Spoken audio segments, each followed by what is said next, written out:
Today I'm responding to a 42-year-old female who's been involved in a high-speed motor vehicle accident.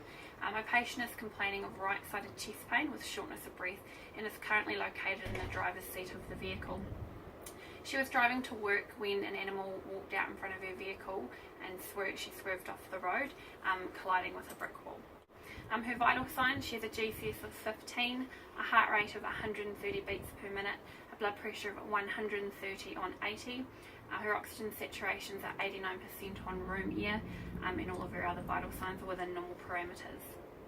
Okay, Joe, I can see you're quite short of breath there. Are you feeling short of breath at the moment? Okay, and were you feeling short of breath before or after the accident? Okay. You take a nice deep breath in for me. Do you have any pain in your chest? Can't. You can't? Okay, I'm going to have a wee listen to your lung sounds now. If you can, just try and take some nice deep breaths for me while I have a wee listen in and out your mouth.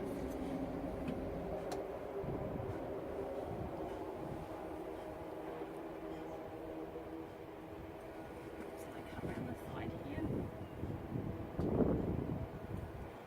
Just across the other side. You're doing really well. Just keep taking some nice deep breaths for me.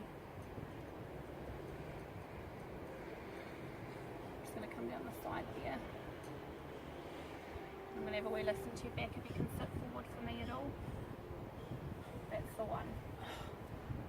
You're doing really well. Just nice deep breath. I'm nearly finished.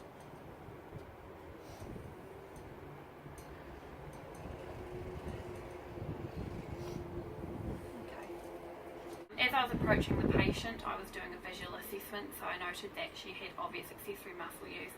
She put herself in the position she felt best for her breathing. She had obvious jugular vein distension. She was speaking only 2 to 3 words per breath. What I needed to do was I needed to auscultate her lung sounds, and on auscultation I found that she had diminished air entry on the right side of her lungs. When I looked at her chest, she didn't have any obvious external trauma, but she did have unequal chest rise and fall. She had no obvious signs of flail chest. So Joe, I'm just going to place my hands on your chest there. I want you to try and take a nice deep breath in for me. I can't. Okay, you're doing well. Have you got pain when you breathe in? Yes. Does it make the pain worse when you take a deep breath? Yes. Okay, I'm going to have a wee look at your chest now just to make sure you haven't got any external trauma or any injuries that I've missed or can't see. Okay, so, right. Okay. Joe, were you wearing a seatbelt when you were driving the vehicle? No. No. Okay, do you recall hitting your chest on the steering wheel at all? I think so. Okay, I'm going to have a wee feel of your chest. While I do this, I've just got a few more questions for you. Is that sore when I'm pushing in there? Yes. Up and around here? Yes. Okay, what about this side here? Yes. Okay. Is there one side that's worse than the other? Also on my visual assessment, I was looking for any signs of external trauma. She had no obvious open broken skin, no obvious signs of flail chest or obvious signs of subcutaneous emphysema. Given the patient's respiratory distress, the signs and symptoms that were associated with this and her low oxygen saturations, I decided to percuss the chest to try and determine the cause of her shortness of breath. So Joe, because you're feeling short of breath at the moment, I need to make sure that you haven't got a lung injury from the result of your accident today, and how I'm going to determine that is by tapping on your chest. I'm a little bit concerned at the moment that you've got a little bit of diminished air entry on this right side and you're quite sore. So I'm going to tap on your chest, just light taps, and I need to listen to the noises that I'm hearing, okay? So I'm going to start on the side furthest from the injury that I think is there. So we're going to tap. You're doing really well, just focus on your breathing. And then we're going to come across to this side here.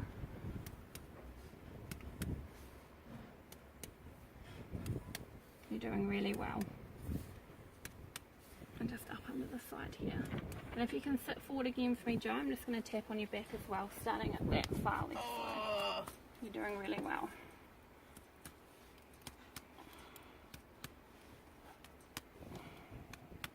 I'm coming across to the other side now.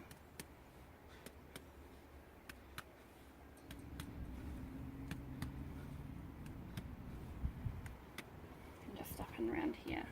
When I percussed the patient's chest, I noticed on the right side she had hyperresonance, indicating that there's increased air within that pleural cavity. So that was consistent with my high suspicion of a pneumothorax. When the patient was asked about her previous medical history, she had no prior lung or heart conditions. She wasn't a smoker, so taking into consideration her social history, and she had no family history of any cardiac or lung issues. To rule out the cause of a possible cardiac event, a 12-lead ECG was taken. So Jo, because you're feeling short of breath at the moment, I've noticed that you've also got low oxygen saturations and you've got some diminished air entry in your right lung. I'm going to pop you on some oxygen. So I have an acute mask here, and that's just going to go sit on your face and hopefully help with that breathing, okay? Okay. That's the one. So it's just going to sit there. Now I need to ask you a few more questions about this chest pain. So the chest pain came on after the accident, and you recall hitting your chest on the steering wheel. Okay, have you ever had any chest pain like this in the past? No heart problems in the past?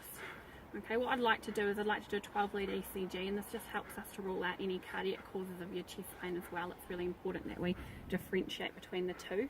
And it's quite possible that your shortness of breath is because of your lung injury, but we just need to be certain. So we've got some stickers on your chest there. They're going to capture a picture of your heart, and we'll have a look at that. So we've established that your pain came on after the accident. Is there anything that makes your pain better or worse? Moving. Moving makes the pain worse. And breathing. Okay. So have you had any recent coughs, colds or flus? And you haven't previously had any recent trauma, injuries or accidents? Okay. Does the pain radiate anywhere? Can you point to where you're sore in your chest?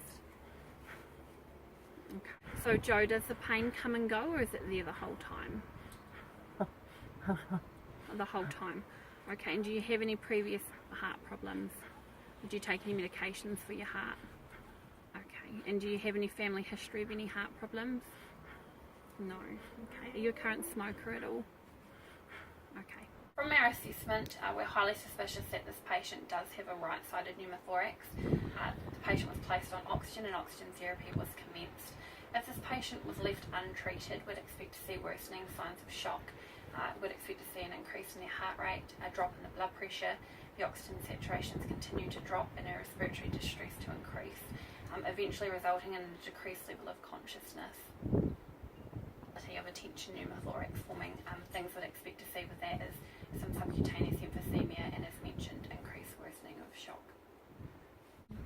Another thing that we had to take into consideration with this patient was the possibility of cardiac tamponade. Signs that we'd be looking for with this is what we'd call Beck's triad. There's 3 medical components of that which could indicate that the patient does have a cardiac tamponade. Very hard to differentiate in the pre-hospital setting with the patient if you're suspecting a pneumothorax and cardiac tamponade. Obviously, you'd expect to see the jugular vein distension in both pneumothorax and cardiac tamponade, hypotension and a worsening pneumothorax and